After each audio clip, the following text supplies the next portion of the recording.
Okay, we can now speak to pro-life campaigner Obianuju Ekeocha from the Society for the Protection of Unborn Children. She's also the founder and president of Culture of Life Africa. She's in our studio in Birmingham and joins us now. Thank you very much for joining us here on the program. I mean, we just saw Karen's piece there. The fact remains that hundreds of millions of women do not have access to contraception. Now, in that report that you had just played now, it's kind of confusing because you first of all started talking about HIV and access to contraception. Then you're trying to conflate it with something like the provision of abortion in a place like South Africa, which is one of the few African countries that actually has legal abortion. Just to point out that about 80% of the African countries actually don't have legal abortion. And they don't have legal abortion not because they can't legalize abortion. We all have parliaments, we have governments that can go through the process of legalizing abortion. But actually, an overwhelming majority of the African people continue to reject abortion, even as surveys. You know, I think Pew Research had done a survey a couple of years ago and found out, I mean, in some countries as high as 90-something% of the people still continue to reject the idea of legalized abortion. So I don't understand, are we talking about abortion? Are we talking about contraception? They're two different things. If we're talking about abortion, well, I don't think that any Western country has a right to pay for abortions. In an African country, especially where majority of people don't want abortion, then that then becomes a form of ideological colonization, as we're beginning to see it more and more. But say if we talk about contraception, the fact remains that hundreds of millions of women don't have access and should. Well, you're saying should, but who are you to decide, if you don't mind me saying? Well, because the thing is, there isn't isn't a popular demand, ma'am. There isn't a popular demand. If you go to Africa, what people are asking for every day, because I was born in Africa, I was raised in Africa, I continue to go to Africa many times a year. You just speak to any ordinary woman. I think contraception might be like the 10th thing she says, if that. But it's a basic human right to have access to it. That's when I say that they should have access. It should become available for them if they want it. When it should be available. When there is no food and there is no water, then if there is only a limited amount of aid. But it is part of that cycle of poverty and dealing with poverty and overcoming poverty, is it not? Well, that's kind of a Western solution, isn't it? But if the Africans are brought to the table, and the people are asked, the ordinary people, I'm not speaking about some doctor that works for some Western organization that is planted in Africa. If you speak to the ordinary woman on the streets of Africa, what is she asking for? She's asking for food. She's asking for water. She's asking for basic health care.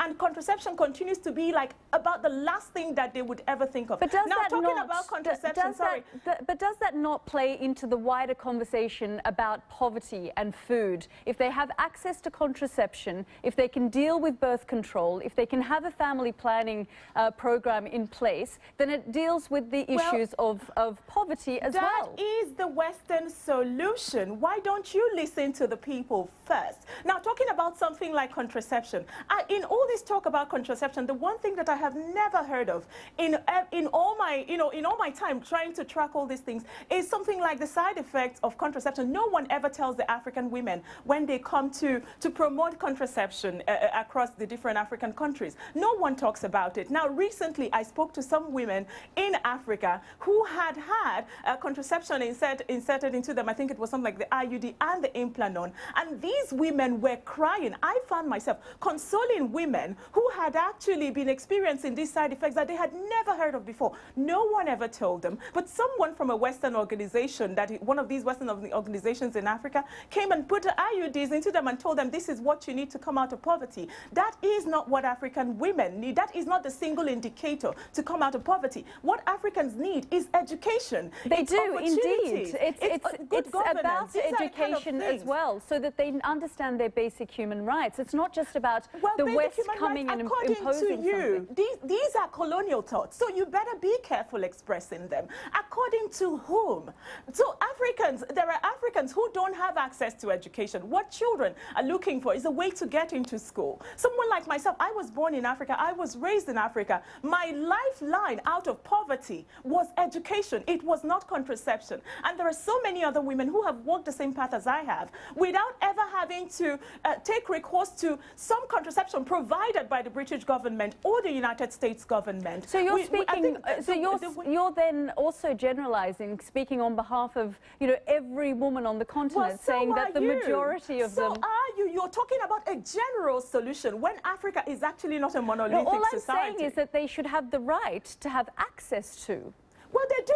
We have contraception in Africa. As a matter of fact, a lot of the aid money is being actually redirected to provision of things like contraception. Well, when the United Nations says that more than 200 million women don't have access to it, you know, then that's contradicting what you're saying. How many of those people? I am not contradicting them. I'm saying these are the calculations by the United Nations. But how many of those 200 million women are actually asking for it? There is a difference between what the United Nations now calls the unmet need and the unmet demand. What the African women are actually dying of. You know, when we go back to education, perhaps they're unaware. Well, it's for someone like yourself, you know, someone so kind and generous from the West to come tell them that what they need is contraception to come out of poverty. Now you give them contraception, and the next day they still don't have work. The following year they still don't have work. Obianuju, I would really love to discuss this further with you. We're just 10 seconds to go off air, so